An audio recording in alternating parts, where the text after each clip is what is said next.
And so I wanted to pose and then answer three different questions. What is great power competition actually? Like, at least, from the perspective of political science. How do great powers simultaneously compete with their peers, other great powers, manage relations with their allies, and handle domestic politics? And just to give an example of how this works out in practice, we'll talk about the Cold War, and obviously we won't have enough time for today, but when we talk about contemporary politics or contemporary international order for the rest of the year, you'll have something to think about and how to order your thoughts. So at the very end, we'll talk about the program topics and their takeaways, which is what you're going to learn and how it'll improve your understanding of international politics and strategy. And then at the very end, we'll think about scheduling one-on-one meetings, which is basically you email me your available slots over the next 2 weeks. I'll pick one that works for me, and then we'll have that time to just really talk about anything that you want. One other thing is this slide deck, this brief, will be available to you. Major Brown and I will figure out what's the best way to distribute that to you, but don't worry about writing anything down. You will have this after the meeting. So first and foremost, just to give you the bottom line up front, the great power competition that we talk about. One thing that, when so I also teach international relations theory. Oh, and just introduce myself. My name is Yuval Weber. I'm the Bren Chair of Russian Military and Political Strategy at the Krulak Center, and I've also started up another affiliation at the Bush School of Government and Public Service at Texas A&M University, which is starting up a DC learning site. So I'm at Krulak Center because PME actually is a lot of fun, at least for me. And I'm also at Texas A&M University in order to just maintain my involvement in the civilian political science world. Before this, I was at the Woodrow Wilson Center at the Kennan Institute, which is basically the public policy institute that is focused on Russia and Eurasia. Before then, I taught at Harvard University in their Department on Government, as well as the Davis Center for Russian and East European Studies.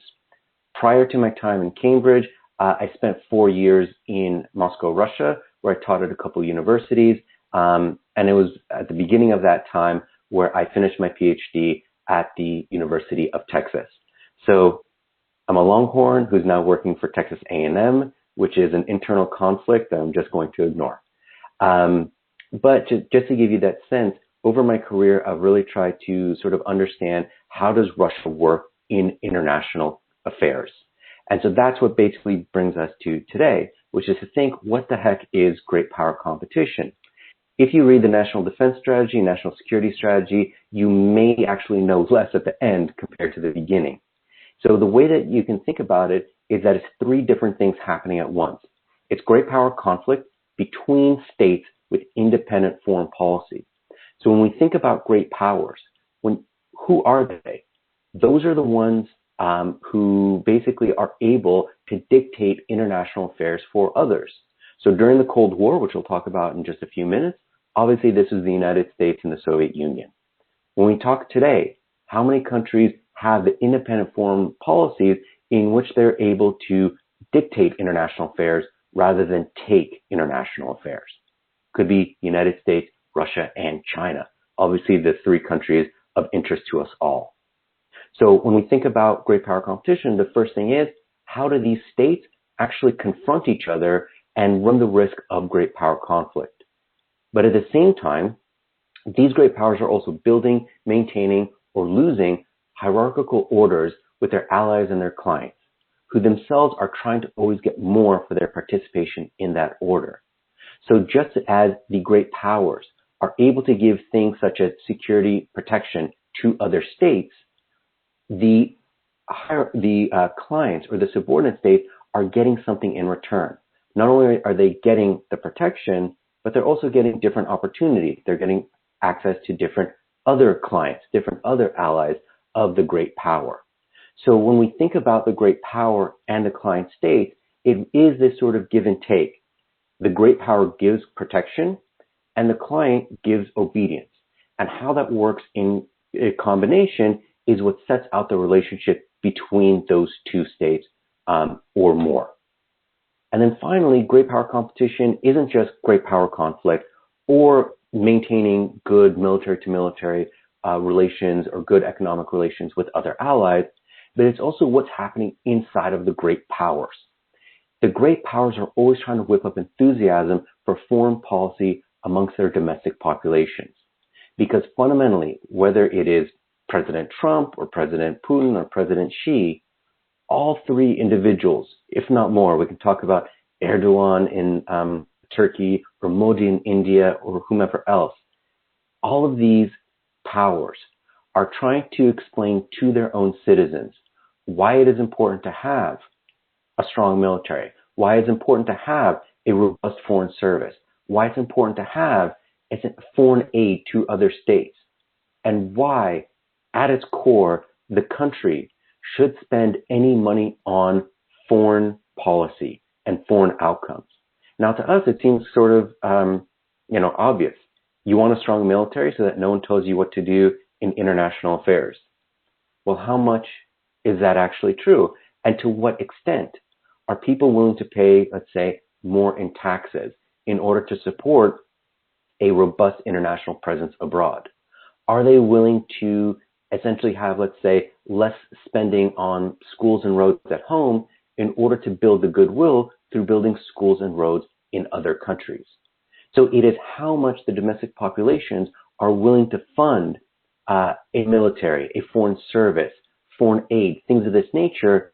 That is also part of great power competition. And to the major and so there are a few people who work on information operations or talking about intelligence. A lot of the things that they have to manage is what are the expectations that the United States sets and what are the expectations that other states have of the United States. And that is fundamentally the public diplomacy aspect that is central, part of the three legs of the triad of great power competition. So when we think about great power competition, it's great power conflict amongst the big states at the top. It is how those states essentially build their alliance networks. And then finally, how do those states actually maintain enthusiasm through their own domestic politics? So what else are we going to talk about today? What are alliances? Just to give you a formal definition, alliances are formal political institutions that limit the sovereignty of their participants, albeit not equally, to shape norms and expectations of legitimate political behavior. So when you are in an alliance, you have an expectation. This is what I expect you to do. This is what you expect me to do. The reason that I say it is, these formal expectations is because alliances are written down. When you have informal relationships between states, you have expectations which may not be as explicit. And if they're not as explicit, when basically, let's say the other state is in a conflict, is it assured that you will come to their aid? In an alliance such as NATO, which has a formal guarantee, most states are pretty confident that the U.S. is going to come. Just as an aside, right now, I don't know how many of you are paying attention or are interested, but Armenia and Azerbaijan are basically warming up a frozen conflict and have already had on each side casualty figures in the low triple digits. We can go to, what is the issue of Nagorno-Karabakh, the place that they're fighting. We can go over the details maybe a bit later today if anyone's interested. But at its core, Armenia is part of Russia's version of NATO called the CSTO, Collective Security Treaty Organization. Armenia has an explicit defense relationship, an explicit alliance relationship with Russia, and they are asking Russia to intervene on their behalf against Azerbaijan. But the area that Armenia and Azerbaijan are fighting over is outside of the formal territory of Armenia. And Turkey is on the side of Azerbaijan. So where we are right now is that Armenia, which has staked its entire defense relationship on allegiance and obedience to Russia, doesn't know that in its moment of need, whether Russia is actually going to come to its defense. And that's essentially part of the difference of we can think what makes NATO different from other security alliances. And so what else we'll do is then talk about a stylized retelling of the Cold War to help us think about contemporary international politics. So again, just to now go over in a bit more detail, what the bleep is great power competition. As I've said before, it's not just the great power conflict of US versus Russia, maybe Russia and China against the US. It's everything that comes into play when thinking about how do great powers essentially create big alliance networks and domestic enthusiasm in order to make their claims and challenges against other great powers more credible. Now, the two pictures on the right that you'll see, on the bottom is perhaps a bit more recognizable. That is General Douglas MacArthur accepting the unconditional surrender of the Japanese at the conclusion of the war in the Pacific in 1945. And at the very top, perhaps some of the European history nerds in the room might know, that is actually a painting of the Congress of Vienna, in which following the conclusion of the Napoleonic Wars and Napoleon's defeat at Waterloo, the winning powers of Europe, not solely, but led by England, the UK, and Russia, allied with Austria and some others at that time, they bring France back into international politics, the European order of the day. They don't put a punitive peace on the French. They allow the French to basically promise never to do that again, pay a fine, and lo and behold, France is rehabilitated. So we have between the Congress of Vienna, the end of the Napoleonic Wars, and the end of World War II, we have two great power wars. How those wars actually ended and what the winners did to the losers, that can vary. And essentially, that's when we have to think about how do we get to great power competition. The two things before that are, what is the actually international order that helps govern great power competition, and where does international order come from? And within the political science literature, the most direct way to express this is at the conclusion of a great power war, whether it's World War I, II, Napoleonic Wars, whichever.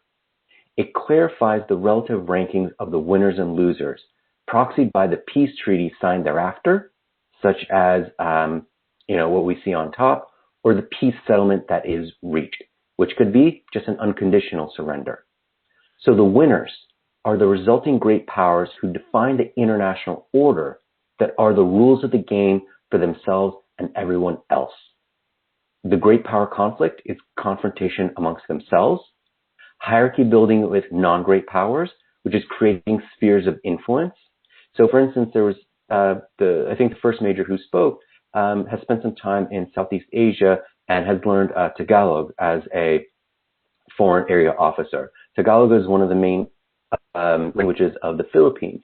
So for instance, how did we go from the Philippines being a U.S. territory to a bedrock U.S. ally to drifting apart to, at this point, the current leader, this gentleman named Duterte, is not only taking confrontational stands against the United States, but is, in a sense, cozying up to China, one of our great rivals. So how did the United States, in a sense, lose that relationship with the Philippines, and how does that relationship evolve to maintain the Philippines as a potential ally? So that's what the second part is, building the sphere of influence. And then and as I've said before, maintaining the social fiscal contract inside the great powers to fund the first two. So when we think, how enthusiastic are Russians about seeing their soldiers and their military in sub-Saharan Africa or in the Middle East? How enthusiastic are Chinese citizens about, taking the fight to the U.S. Navy? How enthusiastic are Americans about our commitments abroad? To play the devil's advocate, people always love, strong military. They also love sort of America as a powerful country. But from the last three presidential elections, Barack Obama's first two, as well as Donald Trump's first election, we have a sense that the United States people are voting against having a big footprint abroad. Because one can, I don't think without too much difficulty, interpret a less expansionist foreign policy through Obama and through Trump, who all campaigned on trying to get out of the Middle East to the greatest degree possible. So even within the United States, we can have variations in how enthusiastic the people can be on having a big military and an active role abroad. And so where great power competition emerges is that none of these three things remain constant. Great powers, they come and go. Allies, they're your best friend one day, but they may be gone the next. Or others who were previously, let's say, allies of the other great power, they essentially may be running away from that great power and coming to your side. And then the desire of people to actually fund this stuff inside the country, that changes over time. We didn't get much of it in, let's say, last night's debate, any policy issues, but one would hope that, in the subsequent debates between President Trump and Vice President Biden, if they're able to, get in a word edgewise with each other, if they're talking about foreign policy, for both of them to define what does a successful foreign policy look like. For President Trump, what does an America First foreign policy in a second term look like? And then for Vice President Biden, what would he change in terms of relations with allies, in terms of having a more active U.S. role abroad? Those are the sorts of things that when we talk about a social or fiscal contract inside the United States, that's what we're talking about. Do we want to spend more or less on stuff that happens outside of our borders? And again, that changes over time. So here, I've put this together to sort of put the, so that you could have something graphical to sort of like wrap our minds around. That the settlement of great wars, they provide the basis of international relations by answering three questions. Who are the important states? Which states do they wish to influence and how? And how enthusiastically do their publics wish to pursue and fund international actions? So as we can see here, we have these three bargains that come at the very end of a great power war. Among the great powers and their spheres of influence, the hierarchical orders and networks that they build, as well as the internal bargain, what is happening in between the state and society. And this is the fiscal social contract that I was mentioning just a moment ago. So these three things, in 1945, we have a very clear understanding about what is going on in the world today, that the Second War is over.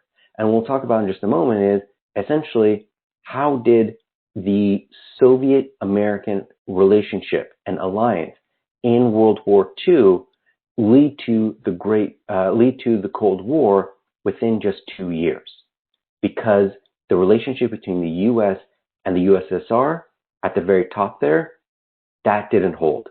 And if that didn't hold, it meant that there was going to be much more active competition between like the two superpowers in order to basically build bigger and bigger alliance networks, because both of those countries, America and the Soviet Union, were just preparing for war against each other. They're preparing for World War III.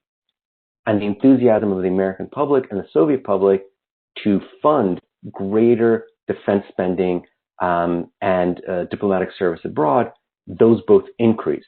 But over time, as we'll see, it decreased within the Soviet Union.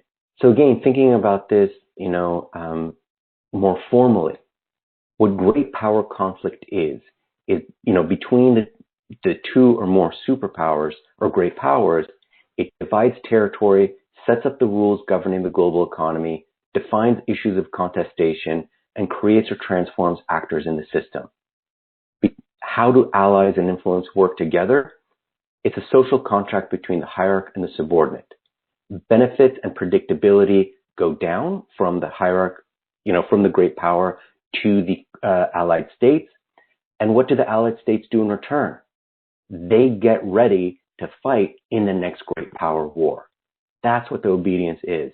It's not just the subordinate states lose any ability to make any decisions on their own, but what they are fundamentally giving to the great power is the reassurance that in case of great power war, they're going to be available for that. We have a student here from Germany, and this is, in essence, what is the relationship of Germany to the United States? Germany is a strong, powerful country, and its core security mission is to be present as, in essence, one of America's greatest allies in Europe in case of conflict with Russia. That's part of how Germany also defines its security policy, to be ready to support the United States in case that happens. And obviously, what does the United States do in return? Make sure that Germany has, and all the other European states, that they have the ability to conduct their own domestic affairs without Soviet or Russian interference, at least to the degree possible. And then, again, domestic support for foreign policy. How does the public have the capacity and the desire to fulfill the other two contracts and pursue defense, diplomacy, and foreign policy? So I know this is probably a bit more theory than you wanted, just before a happy hour or just before going home to your families.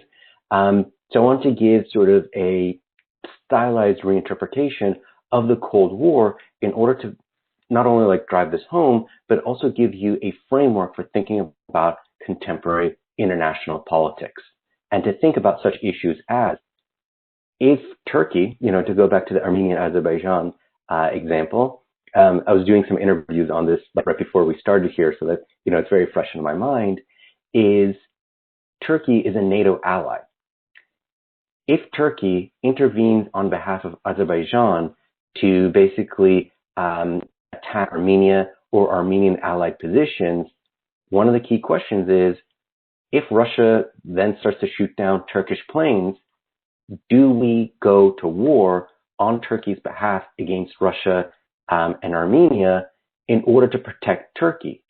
Or does our relationship, or does NATO not really extend to the non-NATO, non-defense aspects of Turkey's foreign policy?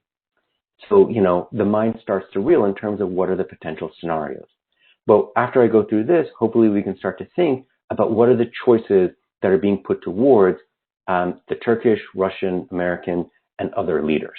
So obviously, how did great power competition develop from 1945, 1947 into the Cold War? And this is, obviously everyone here is extremely familiar with the Cold War, but just to think about that period of, the Cold War through this theoretical model. On the left side of the picture, we have Colorado Joe and Leningrad Vlad, American and Russian soldiers meeting each other, east and west, coming together on the Elbe. As you can see there on the bottom left, the American soldiers and the Soviet soldiers coming together. The two countries allied during World War II in order to defeat Nazi Germany and its allies.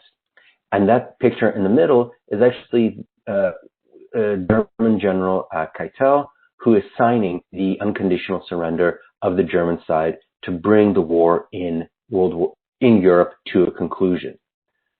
And we have from cooperation, achieving the mission, to within 2 short years, the Soviet bear and the American bald eagle, really in the same way that the guys on the left are coming together. Now we have these representations of the Soviet Union and the United States coming apart. Irresponsible statements, deepening suspicions. And so basically, that's how we have to answer. How did that cooperation lead into open competition? At that top external level, those two countries, the US and USSR, were two of the 4 major victors of World War II, but quickly enough, they became the 2 important ones. And how did they come up with things such as, defining the rules of the game? Easily enough. They divided the world, Europe, and Germany. We see there sort of the depiction on the very top is the depiction of the Western Bloc versus the Eastern Bloc, blue and red. And this is also why in the earlier days, we still maintain those colors for the United States and Russia. But we also have in 1945, the division of Germany.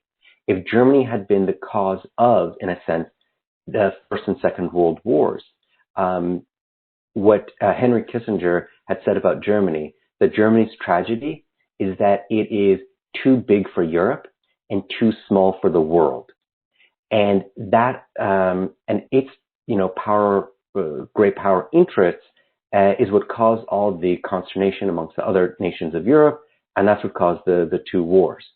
So how did the United States and the USSR just solve this problem? They literally just divided Germany, and they divided Berlin. They created almost completely opposite ideological and developmental models. And when we talk about hierarchy, they forced, in a manner of speaking, the other states of the world. If you want our security protection, you have to come into our security bloc. You have to come into our economic bloc. You have to come into our political bloc. And those institutions, which I'll talk about in just a moment, those came with a bunch of rules. And those rules were designed to ease the relationship of the US or Soviet Union to those other states on a vertical basis, as well as on a horizontal basis between the two. And that's what created these deep alliance networks that were opposed to each other. And that's how the United States and the USSR, as the two great powers of the system, created the rules of the road, or the rules of the game, that defined politics for all other states in the world. How do we actually get to alliances? How do we get to hierarchy? Where do we get to, in essence, the management of relations between the US and USSR and other states? So on the top there, you have basically, and I love old historical posters, the economic and security organizations of the United States and the USSR. On the left, you have a key which has all the different countries of the Marshall Plan, and the ERP is the European Recovery Plan, which is the formal name for the Marshall Plan. And it says, you hold the key. One over to the left, we have in Russian, it says there at the very bottom, Varshavsky Dogovor, Soyuz во имя мира. And that's what it says on the very top, Mir. So the captions say, the Warsaw Pact, a union in the name of peace. And at the very top, Mir means peace. And you have all those guys who are about to, it's always whenever I see like groups of people do that, I always have a feeling like it reminds me of high school. And when you had like the cheerleaders, said like, go team. But again, moving over, whatever the weather, we must move together. That's an early NATO poster. And on the right, we have the Council of Mutual Economic Assistance, which was Russia's, Soviet Union's version of the Marshall Plan and the economic relationship between the states there. So in terms of alliances, hierarchy, and influence, the superpowers, in addition to confronting each other and running the risk of great power conflict, they also created political, military, and economic institutions to shape the domestic politics, defense capabilities, and economies of their allies. The allies on both sides accepted explicit limitations on their sovereignty to receive assurances of great power support in case of war, and to shape domestic norms and expectations of legitimate political behavior. So a lot of the things that we'll talk about over the course of this year is not just what does Russia do or what does China want or how has the United States behaved, but how does their behavior shape what is appropriate and expected of their partners and allies? And when are the moments in which, let's say, Russia can expect Armenia to do something, Armenia expects something in return, and what happens if Armenia doesn't get what it's expecting? That's part of what we're talking about when we're talking about alliances. How does both the great power and the subordinate state, what do they hold to be an expected norm of behavior? What is legitimate from the great power to the subordinate power and vice versa? And what happens when states get upset because they think the other one isn't doing what they should? And then again, in terms of domestic support for foreign policy, one of my personal favorite pictures of the Cold War is Nikita Khrushchev, who was then the Soviet leader, actually came to the United States to do a tour and he brought American leaders over to the Soviet Union, and there he is with then Vice President Richard Nixon watching Khrushchev drink a Pepsi. And then we have, what is the support inside of the countries?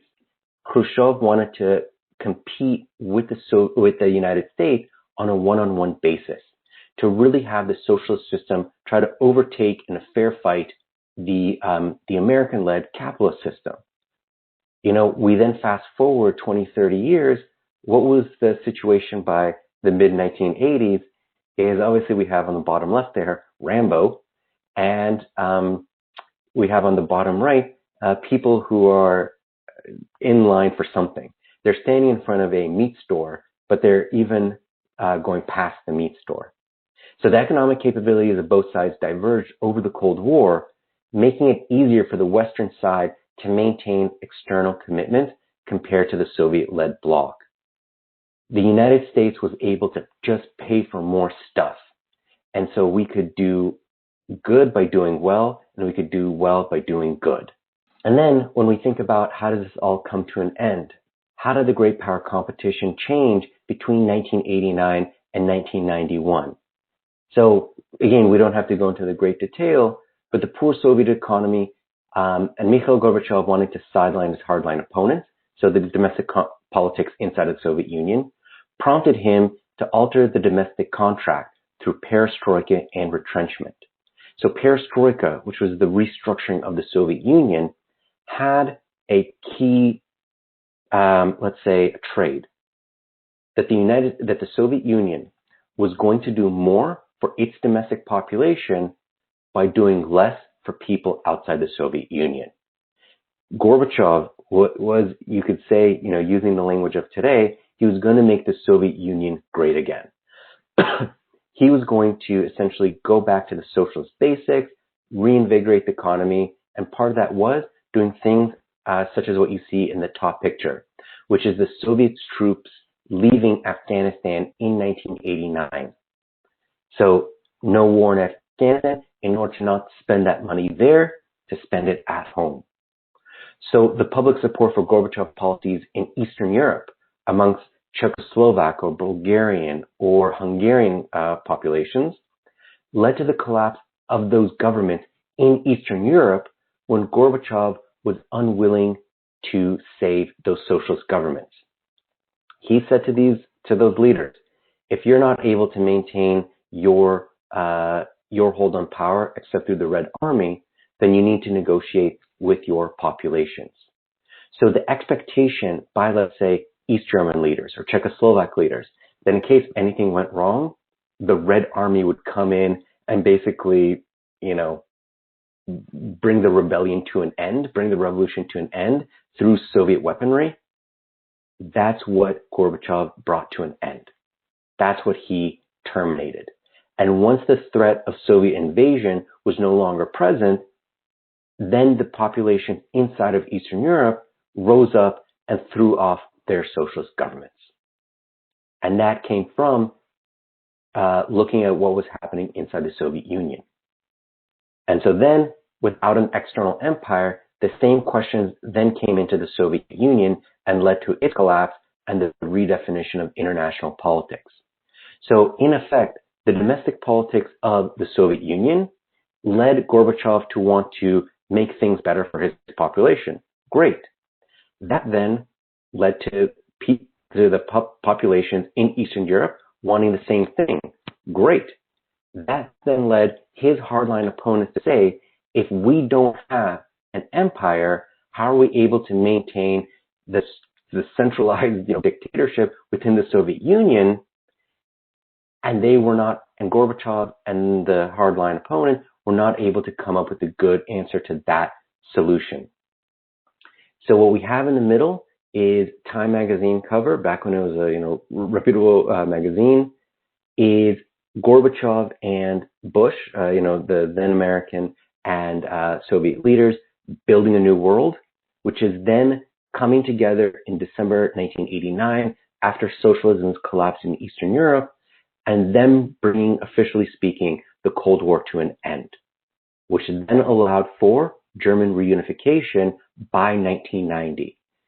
And with German reunification, the whole point of having the Soviet Union organized as is stopped making as much sense. And the domestic turbulence, the domestic paradoxes within the Soviet Union helped bring the country to an end. And the very bottom is Boris Yeltsin on the left, looking grim, and his basically at that point still his boss, Mikhail Gorbachev, looking even more grim. And how the Soviet Union actually came to an end is when Yeltsin, as the leader of Russia, said to Gorbachev and said to the Soviet people, is that Russia is getting a raw deal from the Soviet Union, and that Russia would be better off by itself. And along with the leaders of Ukraine and Belarus, he pulled the Slavic core out of the Soviet Union. And without the Slavic core, there was no more Soviet Union left. So we can start to see that when we think about all of these different issues, whether one is interested in, the politics or history of that day, but we have the interconnections between domestic politics inside of a great power, creating a change in the expectations between a great power and its allied states, which then creates a change within the great power, which changes, and I can't believe how many times I'm saying the word change, the expectations of what it will do in terms of a potential great power war with the other great powers of the system. So alliance politics, domestic politics, and international politics are all three things working at the same time, and where changes in one of them create changes in the other. And that's the way that we can use basically, this three bargain model, this theoretical model, in order to explain how to do alterations or expectations in one area of politics change in the others. So I know that was a lot, but don't worry, we have a full year full of people who are not me to talk about different aspects of this going forward.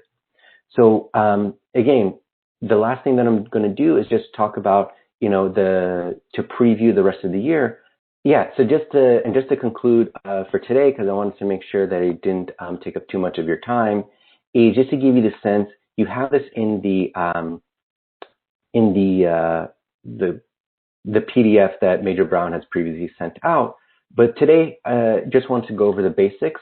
What are alliances and hierarchy in great power competition? And again, we can go over this one-on-one over the next couple weeks, and really over the course of the entire year, as each of you individually become interested in something related to this larger topic. Even though there will be a series of guest instructors over the year, you're always welcome to, and in fact, I would prefer it, if you have any questions or just want to chat, you can always reach out and we can discuss this, whatever is of interest to you in greater detail. So what's happening for the rest of the year though? Next month, and Major Brown will be in touch with all of us in terms of scheduling. We're going to talk about the United States and American alliance patterns. And so Dr. Lacey of the Krulak Center is obviously the Krulak Center and Marine Corps University's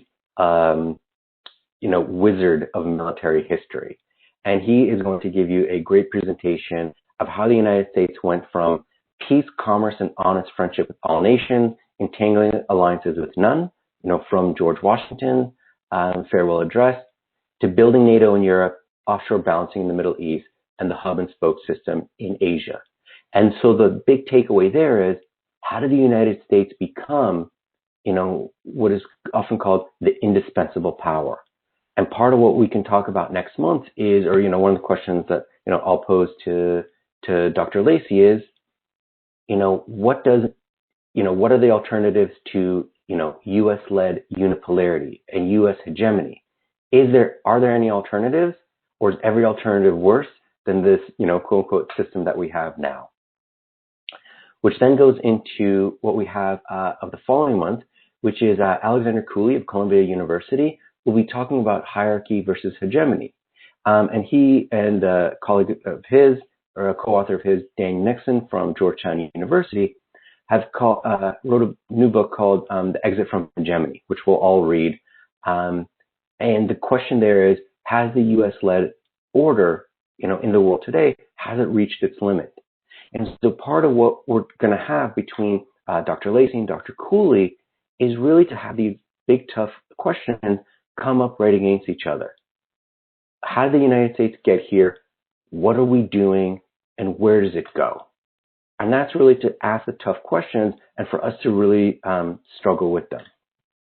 Then afterwards, I will be making a return to talk about Russian alliance patterns. How much influence does Russia really have in the former Soviet space, as well as elsewhere in the world? And as you can tell, the Armenia-Azerbaijan conflict is probably something that we'll talk about a bit more at that time. And Russia is a country that has very weak formal institutions, but strong informal practices. So we'll be able to compare and contrast the United States to Russia. And then following that, we'll talk about Chinese alliance patterns. Does the Chinese leadership view other states as potential partners or as potential vassals? And so we'll see at that point, the United States did so well over, in the post-World War II period by being a good partner. Russia has been, most of the time, a terrible partner. China is entering into a critical period of its history in which other states want to know, are you going to treat us like the Americans did after World War II, throughout the Cold War, or are you going to treat us as basically something that you take from, but you don't give, like the Russians? And that lesson will be led by Andrew Scobell, also of the Krulak Center. And this is what we get into the rest of 2021, is we're going to then take these, from the theoretical meeting, then we're going to talk about the great powers and their styles of international leadership. And then we will go to geographical areas. And we'll do the places where, the rubber hits the road. Central Asia. Is the region post-Soviet or pre-China? Does the United States have any role to play after Afghanistan? Then we'll go to Indo-Pacific, which a number of you have already served. How strong are America's alliance commitments?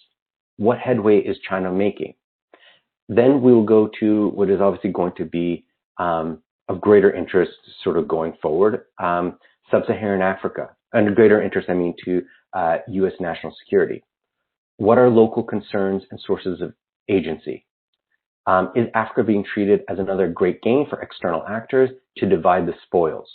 And we'll conclude the academic program for the year by thinking about the future of alliances. The U.S.-led international order, the unipolarity that obviously we are enjoying today, versus a multipolar order.